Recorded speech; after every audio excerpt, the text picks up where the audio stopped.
देखो बच्चों, आ जाओ एग्जाम्पल नंबर 8 में। ये इंपॉर्टेंट क्वेश्चन है, ध्यान से सुनना। इसमें क्या बोल रहा है कि यूजिंग सेक्शन फॉर्मूला, हमें सेक्शन फॉर्मूला यूज करना है। ठीक है, याद रखना सेक्शन फॉर्मूला यूज करना है। प्रूव दैट द 3 पॉइंट्स, ये जो पॉइंट हमारा है, ये पॉइंट हमारा है और ये जो पॉइंट हमारा है, ये कोलिनियर है। किसको यूज करके? सेक्शन फॉर्मूला को यूज करके। तो सबसे पहली बात कि इस पॉइंट, इन तीनों पॉइंट्स का एक्चुअल लोकेशन क्या हमें नहीं पता है और जानने की भी जरूरत नहीं है। इसको हमें पॉइंट ए मान लिया, इसको हमने बी मान लिया और इसको हमने पॉइंट सी मान लिया। ठीक है, अब कैसे प्रूफ करेंगे यहाँ मैं बता रहा हूँ, ध्यान से सुनो। ए बी सी मान लिया, इसको हमने इस पोजीशन पे रख लिया ए, इसको मान लिया बी, इसको मान लिया सी। ठीक है, ए पॉइंट का कोऑर्डिनेट क्या मान लिया? -4, 6, 10। और बी पॉइंट के कोऑर्डिनेट को क्या मान लिया? 2, 4, 6। और सी पॉइंट के कोऑर्डिनेट को क्या मान लिया? 14, 0, -2। और सुन लो, एक बात हमेशा ध्यान में रखना कि जब भी हम डिवीज़न एज्यूम करते हैं तो क्या करते हैं? इंटरनल डिवीज़न लेते हैं। जब भी हम बोलेंगे कि लेट बी डिवाइड ए सी, हमें एक्चुअल में पॉइंट ए बी सी का एक्चुअल लोकेशन नहीं पता है। कि हो सके पॉइंट ए यहाँ, बी यहाँ पे हो, ए यहाँ पे हो, सी यहाँ पे हो, नहीं पता है, जानने की भी जरूरत नहीं। हमने अज्यूम, किसी को भी रैंडम ए बी सी को उठा के डाल दिया। अब हम लोग अज्यूम करेंगे कि जो बी पॉइंट है ना, वो ए सी को इंटरनल डिवाइड कर रहा है। हमेशा अज्यूम क्या करते हैं? इंटरनल डिवीजन, एक्सटर्नल नहीं करते हैं। अब इंटरनल में क्या हो सकता है? तुम मान सकते हो m/n भी मान सकते हो, फिर या तो तुम k/1 भी मान सकते हो। तो ये मानने में क्या होगा कि दो दो वेरिएबल आ गया, m भी आ गया, n भी आ गया। तो तुम्हें क्या करना होगा? दो वेरिएबल का वैल्यू निकालना होगा। दो वेरिएबल का वैल्यू निकालना होगा तो दो इक्वेशन बनाना होगा। तो हम लोग m/n मानने से अच्छा क्या करें? चलो मैं ना इसको तुम लोग को यही करके दिखा देता हूँ। सॉरी, इसको मैं, कहाँ गया यार, मैं ना तुम लोग को करके दिखाता हूँ। एक मिनट रुक जाओ, इसको मैं सॉल्व करके ही दिखा देता हूँ ऐसा। ठीक है, अलग से सॉल्व कर देता हूँ।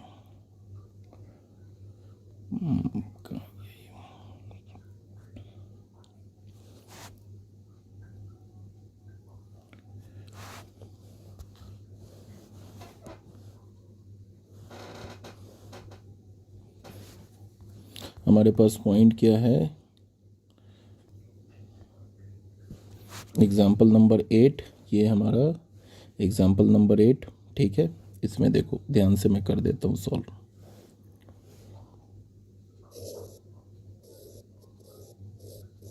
हमारे पास पॉइंट ए हमने क्या अज्यूम कर लिया? -4, 6, 10। बी पॉइंट क्या अज्यूम कर लिया हमने? 2, 4, 6। एंड सी पॉइंट हमने क्या अज्यूम कर लिया? सी हमने अज्यूम कर लिया 14, 0, -2। ये 3 पॉइंट अज्यूम कर लिया। ठीक है, और हमें क्या दिखाना है? कि सेक्शन फॉर्मूला यूज करके हमें दिखाना है कि तीनों पॉइंट्स कोलिनियर है।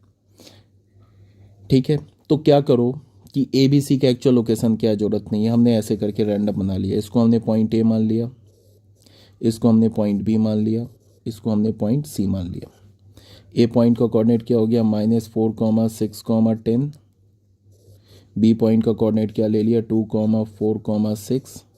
और सी पॉइंट का कोऑर्डिनेट ले लिया 14, 0, -2। और जब भी मैंने बोला कि जब भी हम डिवीज़न एज्यूम करते हैं तो इंटरनल डिवीज़न एज्यूम करते हैं।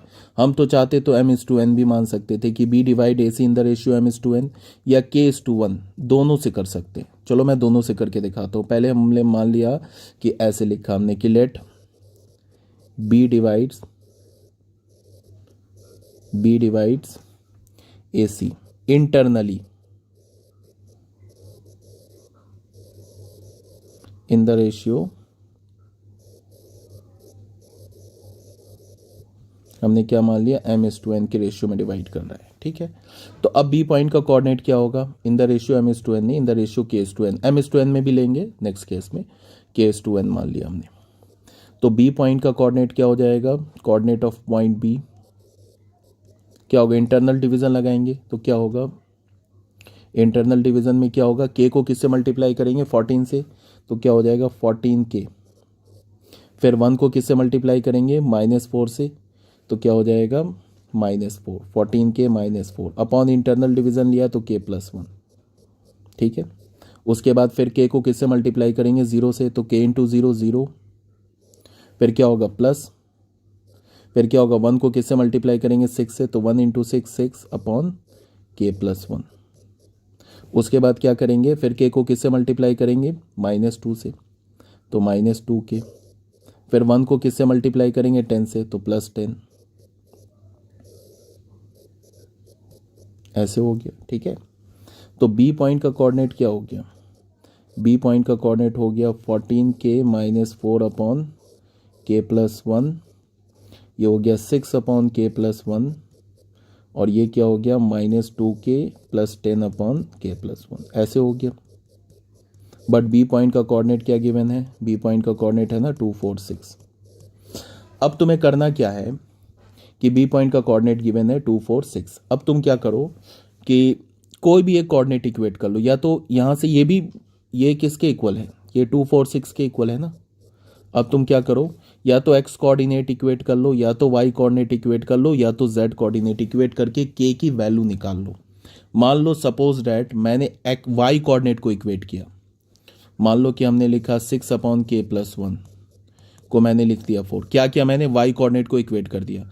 तुम चाहते तो एक्स कोऑर्डिनेट को भी इक्वेट कर सकते थे, जेड कोऑर्डिनेट को भी इक्वेट कर सकते थे। मैंने वाई कोऑर्डिनेट को इक्वेट किया और यहाँ से मैंने के का वैल्यू निकाल लिया।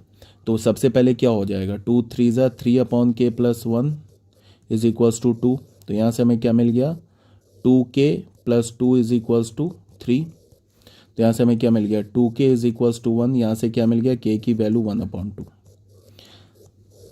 अब मेरी बात को ना बिल्कुल ध्यान से सुनते चलना। ये जो हमें K की वैल्यू मिली ना 1/2, इस K की वैल्यू, ये जो 1/2 जो वैल्यू मिला हमें K का, अगर हमने इस K का वैल्यू 1/2 को किसको इक्वेट किया है, यहाँ से हमने y कोऑर्डिनेट को, इसको y कोऑर्डिनेट को इक्वेट किया है, यहाँ से डाला हमने इस 2 y कोऑर्डिनेट को इक्वेट किया है।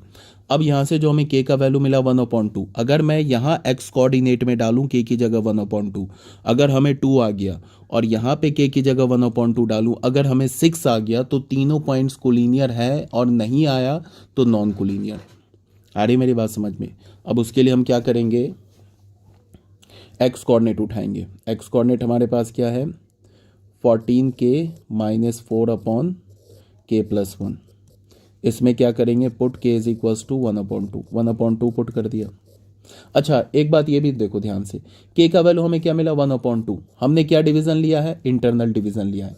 इसका मतलब क्या है कि एक्चुअल में यहाँ पे हमें ये पॉजिटिव मिला ना, इसका मतलब क्या है कि एक्चुअल में ये जो पॉइंट है ना हमारा B, ये AC को 1:2 के रेशियो में डिवाइड कर रहा है एक्चुअल में। अगर मान लो यहाँ पे हमें K का वैल्यू, सपोज दैट K का वैल्यू हमें मिल जाता -3/2, अगर मान लो मिल जाता, मिला नहीं, मिल जाता K का वैल्यू -3/2, तो ये माइनस क्या रिप्रेजेंट करता है, ये माइनस रिप्रेजेंट करता है कि ये माइनस, ये रिप्रेजेंट करता है डिवीजन इज एक्सटर्नल। ये क्या रिप्रेजेंट करता है, डिवीजन इज एक्सटर्नल, डिवीजन जो हमारा एक्सटर्नल है, पहली बात। और ये क्या रिप्रेजेंट करता, ये ऐसे होता ना, ये पॉइंट A है, ये पॉइंट B है, और ये पॉइंट C है, तो ये रिप्रेजेंट करता है डिवीजन एक्सटर्नल है। और उसके बाद क्या है, 3/2 है। इसका मतलब क्या होता है, एक्चुअल फिगर कैसा होता, वो कुछ ऐसा होता, ऐसा होता। C माना है ना हमने, A यहाँ पे होता, B यहाँ पे होता, और C यहाँ पे होता। ये अब एक्चुअल फिगर हो जाता, बिकॉज यहाँ से यहाँ तक 3 हो जाता, और यहाँ से यहाँ तक 2 हो जाता। बात समझ रहे हो। ये माइनस क्या बता रहा है कि डिवीजन एक्सटर्नल है, ये मैं बता रहा हूँ K का वैल्यू, तो ये हमें आया 1/2। अगर आता K का वैल्यू -3/2, तो फिर क्या होता, ये माइनस बताता कि डिवीजन एक्सटर्नल है, फिर न्यूमरेटर ग्रेटर है, तो इसका मतलब क्या होगा कि जो C पॉइंट है वो A के राइट हैंड साइड पे हो जाता। तो ये वाला हमारा कुछ डायग्राम ऐसा होता। अगर K का वैल्यू आ जाता -2/3, तो फिर ये माइनस क्या बताता, ये माइनस बताता कि डिवीजन एक्सटर्नल है, फिर डायग्राम ऐसा हो जाता। ये हमारा A पॉइंट हो जाता, ये B हो जाता, और यहाँ पे कहीं C होता। तो फिर यहाँ से होता AC 2, और यहाँ से AB क्या हो जाता, 3 हो जाता, सॉरी AC 2, और यहाँ से BC 3 हो जाता। अगर ऐसा होता तो बट ऐसा नहीं है। इसका मतलब कि ये जो हमने फिगर ड्रॉ किया है ना, ये फिगर सही है, बट यहाँ पे बी जो होगा ना वो ए से पास में होगा, बिकॉज न्यूमरेटर क्या है 1 है और डिनोमिनेटर 2 है, तो बी कुछ समथिंग यहाँ पे होगा, ये 1 होगा, यहाँ से बी कुछ समथिंग यहाँ पे होगा, यहाँ पे बी होगा, तो यहाँ से यहाँ तक का डिस्टेंस 1 हो जाता है, यहाँ से यहाँ तक का डिस्टेंस 2 हो जाता है, बी कुछ समथिंग यहाँ पे होगा। बट ये तो क्वेश्चन में नहीं बोल रहा है ना कि एक्चुअल फिगर ड्रॉ करो, हमें तो ये प्रूव करना है कि सेक्शन फॉर्मूला से हमें प्रूव करना है कि जो बी ये तीनों पॉइंट्स कोलिनियर है। ये तो नहीं बोल रहा है ना फिगर में कि draw the actual plot this point actually in space and hence prove that, ऐसा तो कुछ नहीं बोल रहा है। तो हमें एक्चुअल से नहीं है, ये तो मैंने बताया तुम्हें, एक्स्ट्रा में बताया कि अगर निगेटिव आ जाए तो उसका क्या मतलब है, पहली बात। दूसरी बात कि जब भी हम डिवीज़न एज्यूम करेंगे तो हमेशा इंटरनल डिवीज़न ही एज्यूम करेंगे। अब के का वैल्यू आ गया 1/2, अब के वैल्यू को 1/2 को यहाँ डालो तो ये हो जाएगा 1/2 माइनस 4/1/2 प्लस 1, तो ये क्या हो जाएगा 7 माइनस 4 यहाँ पे क्या हो जाएगा 3/2, 7 माइनस 4 क्या होगा 3 इंटू 2/3, ये क्या हो जाएगा 2। तो देख लो आ गया, एक्स कोऑर्डिनेट आ गया 2, इसको हमने इक्वेशन 1 मान लिया।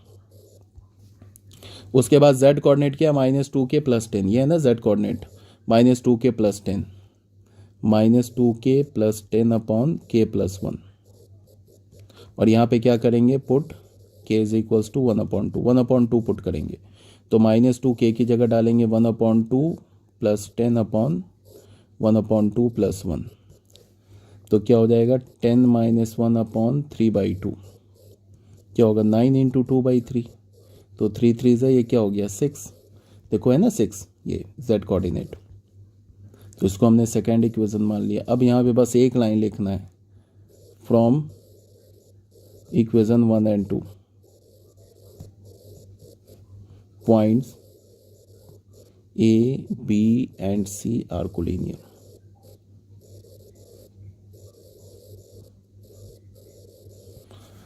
ठीक है, अब m/n वाली जो बात है वो भी बता दे रहा हूँ, ABC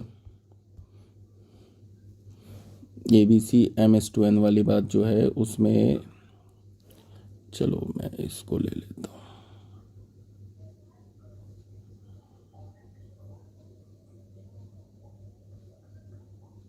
ठीक है ना।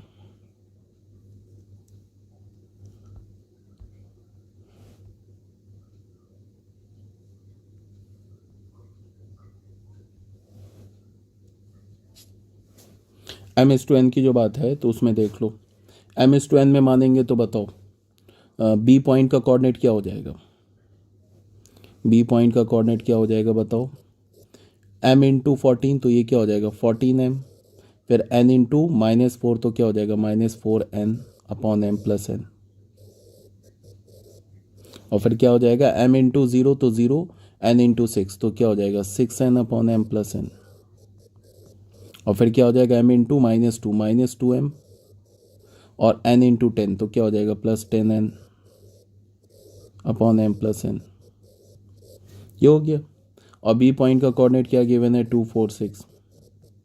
अब देखो यहाँ पे क्या हो जाएगा कि यहाँ हमारे पास ना एक एक्स्ट्रा इक्वेशन, 2 इक्वेशन आएगा, हमें m और n का वैल्यू निकालना है, तो यहाँ से हम क्या करें, या तो x कोऑर्डिनेट को इक्वेट कर दे, तो x कोऑर्डिनेट को इक्वेट करेंगे तो m और n में एक रिलेशन आ जाएगा, फिर y कोऑर्डिनेट को इक्वेट कर दे तो फिर m और n में रिलेशन आ जाएगा, दोनों m और n के रिलेशन से हम m और n का वैल्यू निकाल ले, उसको यहाँ पुट कर दे, तो अगर यहाँ पे पुट कर दे तो हमें 6 मिल गया, तो फिर प्रूफ हो जाएगा कि 3 पॉइंट्स आर कोलिनियर। या फिर हम क्या करें कि x कोऑर्डिनेट और z कोऑर्डिनेट को यहाँ से इक्वेट करके m और n में 2 रिलेशन निकाल लें, वहाँ से m और n की वैल्यू निकाल लें, उसको y कोऑर्डिनेट में पुट करें और दिखा दे 4 के इक्वल आ गया, तो फिर अगेन प्रूफ हो जाएगा। चलो मैं कर ही देता हूँ, कैलकुलेशन कर रहा हूँ तो कर देता हूँ। चलो मैंने x कोऑर्डिनेट को इक्वेट किया तो क्या हो जाएगा 14m - 4n upon m + n, यहाँ से x कोऑर्डिनेट उठाया, यहाँ से x कोऑर्डिनेट उठाया, तो ये क्या हो गया 2 कैंसिल करेंगे तो क्या हो जाएगा 7m - 2n upon m + n = 1, ठीक है। तो हमें क्या मिलेगा 7m - 2n = m + n, m को इधर लाएंगे तो क्या होगा 6m - 3n = 0, तो यहाँ से हमें क्या मिला 2m minus n is equals to 0, यहाँ से हमें मिला n is equals to 2m। एक रिलेशन आ गया। फिर अब y कोऑर्डिनेट को इक्वेट करते हैं। क्या है हमारे पास 6n upon m plus n, ये किसके इक्वल है 4, तो पहले तो 2 कैंसिल किया तो क्या हो गया 3n upon m plus n, ये किसके इक्वल होगा 2 के। अब इसको क्रॉस मल्टीप्लाई करेंगे तो 3n किसके इक्वल होगा 2m प्लस 2n, इसको लेफ्ट हैंड साइड में ले जाएंगे तो क्या हो जाएगा 2n minus 3n minus n is equals to 0। ये हमारा सेकेंड इक्वेशन हो गया, ये हमारा इक्वेशन क्या हो गया सेकेंड। अब यहाँ से क्या करें n की जगह 2m डाल दें, तो 2m माइनस n की जगह 2m डाल दें। ये तो सेटिस्फाई कर गया यार, ठीक है कोई बात नहीं, टेंशन नहीं लेना है। ये रिलेशन क्या आ रहा है n is equals to 2m आ रहा है ना, इसमें z कोऑर्डिनेट उठाओ 2m plus 10n, z coordinate क्या है 2m प्लस 10n अपॉन हमारे पास क्या आ रहा है m प्लस n, n की जगह क्या डालो 2m, तो क्या हो जाएगा माइनस 2m प्लस 10, n की जगह क्या डालेंगे 2m upon m upon m plus n की जगह डालेंगे 2m, तो यहाँ से हमें क्या मिल जाएगा 20m माइनस 2m, ये हो गया ना 20m माइनस 2m, क्या होगा 18m अपॉन 3m, ये कैंसिल हो गया 6 आ गया। ये क्या हमारा z coordinate of point, z coordinate of point C हो गया, इसको थर्ड मान लो। Hence points A, B and C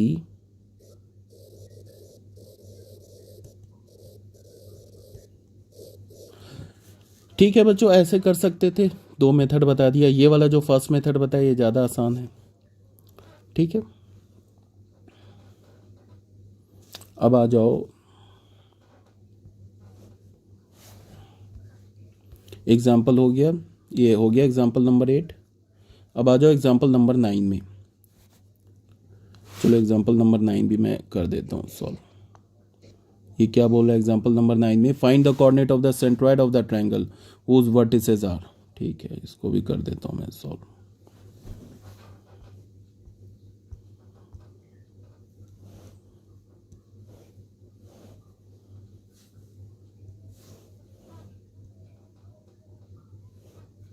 example number 9, centroid निकालना ट्रायंगल का। ये हमारा ट्रायंगल है एक, इस पॉइंट को हमने बोल दिया x1, y1, z1। b क्या होता है x2, y2, z2, और c पॉइंट क्या हमारा x3, y3, z3। अब एक बात सुनो, सेंट्रॉइड क्या होता है 2D में, सेंट्रॉइड क्या होता है, अगर हमारा 2D में कोई भी ट्रायंगल है हमारे पास, अगर ये मान लो ट्रायंगल है ABC, सेंट्रॉइड सबसे पहले होता क्या है, सेंट्रॉइड जो होता है वो मीडियंस जो होता है ना ट्रायंगल का, जो मीडियंस होता है वो कंकरेंट होता है, और जो ट्रायंगल के तीनों मीडियंस जिस पॉइंट पर कट करते हैं उसे हम सेंट्रॉइड बोलते हैं। मान लो कि एक ये हो गया हमारा मीडियन, यहाँ पे ट्रायंगल को थोड़ा इक्विलैटरल टाइप का बन गया ट्रायंगल, इसको मैं ऐसे बनाता हूँ, ऐसे ट्रायंगल देखो, इसको हमने पॉइंट A मान लिया, इसको हमने क्या मान लिया पॉइंट A, इसे हमने B मान लिया, इसे हमने C मान लिया, इसको हमने बोला x1, y1, z1, और ये हो गया x2, 2D की बात बता रहा हूँ जो ऑलरेडी आप 10th क्लास में, सॉरी मैं तो फिर 3D क्यों लिख रहा हूँ, 2D की बता रहा हूँ जो ऑलरेडी आपने पढ़ रखा है 10th क्लास में, और इसको हमने बोल दिया x3, y3। सेंट्रॉइड क्या होता है, किसी भी ट्रायंगल के जो 3 वर्टिसेस होते हैं, सॉरी 3 जो मीडियंस होते हैं ना वो कंकरेंट होते हैं। मीडियन का मतलब B वर्टेक्स से हमने C साइड के मिड पॉइंट को ज्वाइन किया, फिर हमने क्या किया A वर्टेक्स से BC के मिड पॉइंट को ज्वाइन किया, तो वो ऐसे मिल गया, वो हमें क्या मिल गया ऐसे मिल गया। ठीक है, तो मान लो ये हमारा M1 हो गया, तो ये मिड पॉइंट है तो ये और ये इक्वल हो गया, इसको हमने m2 बोल दिया, ये मिड पॉइंट है तो ये और ये इक्वल हो गया। जो तीसरा मीडियन होगा ना, जो हमारा तीसरा मीडियन होगा वो कहाँ से पास करेगा? तीसरा मीडियन इसी पॉइंट से पास करेगा। समझ में आने वाली बात है, और इसी पॉइंट को हम सेंट्रॉइड बोलेंगे। तो जो हमारा तीसरा मीडियन होगा वो कुछ ऐसा होगा। आ रही बात समझ में? ये इसको हमने m3 बोल दिया और ये सेंट्रॉइड हो गया। इसको हम क्या बोलते हैं? सेंट्रॉइड को g बोलते हैं। किससे रिप्रेजेंट करते हैं? g से। थोड़ा और बड़ा कर लेता हूँ इसको, ठीक है। सेंट्रॉइड को किससे रिप्रेजेंट करते हैं? g से।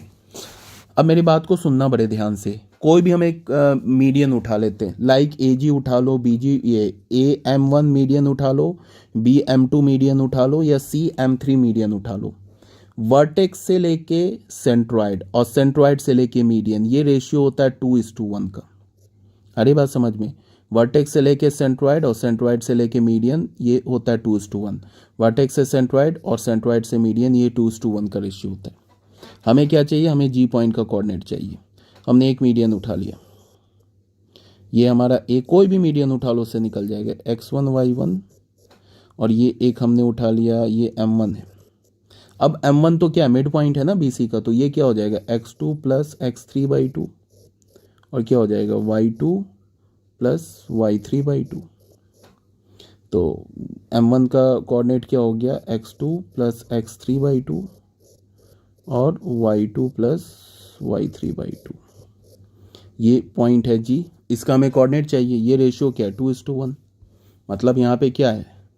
यहाँ पे यही है ना, AG/G/M1। ये क्या है? 2:1 है, ठीक है। अब हमें जी पॉइंट का कोऑर्डिनेट चाहिए, तो सिंपल इंटरनल डिवीजन लग जाएगा। इंटरनल डिवीजन लगेगा तो जी पॉइंट का कोऑर्डिनेट क्या हो जाएगा? 2 को किससे मल्टीप्लाई करेंगे? यहाँ x कोऑर्डिनेट से। तो देखो, जब 2 को इससे मल्टीप्लाई करोगे तो 2 कैंसिल हो जाएगा, तो क्या हो जाएगा? x2 plus x3। 1 को किससे? यहाँ के x कोऑर्डिनेट से, तो प्लस x1/2 प्लस 1। फिर 2 को क्या करोगे? यहाँ से y कोऑर्डिनेट से, तो 2 न्यूमरेटर डिनोमिनेटर का 2 कैंसिल हो जाएगा, तो क्या हो जाएगा? y2 plus y3। और 1 को किससे मल्टीप्लाई करोगे? ये 1 है, किससे मल्टीप्लाई करोगे? ए पॉइंट के y कोऑर्डिनेट से, तो क्या हो जाएगा? Plus y1/2 plus 1। तो जी पॉइंट का कोऑर्डिनेट क्या आ गया हमारे पास? x1 plus x2 plus x3/3, और ये हो जाएगा y1 plus y2 plus y3/3, ठीक है। इसी को हम ऐसे भी लिखते हैं शॉर्ट फॉर्म में, सिग्मा x1/3 और सिग्मा y1/3। सिग्मा x1 बोलने का मतलब कि x1 टाइप के जितने भी टर्म उसको ऐड कर दो। अगर मैंने सिग्मा पे कोई लिमिट नहीं लगाया तो यहाँ पे सिग्मा x1 लिखने का मतलब है x1 के टाइप के जितने भी टर्म उसको ऐड कर दो। तो x1 के कितने टर्म है? x1 टाइप के कितने टर्म है? 3 ही टर्म तो है, x1 x2 x3, तो तीनों को ऐड कर दिया, 3 से डिवाइड कर दिया। सिग्मा y1 बोलने का मतलब y1 टाइप के जितने भी टर्म्स है उसको ऐड कर दो। तो y1 टाइप के 3 टर्म है, y1 y2 y3, ऐड करके 3 से डिवाइड कर दिया, ठीक है। इसके बाद हम लोग करते हैं नेक्स्ट वीडियो में।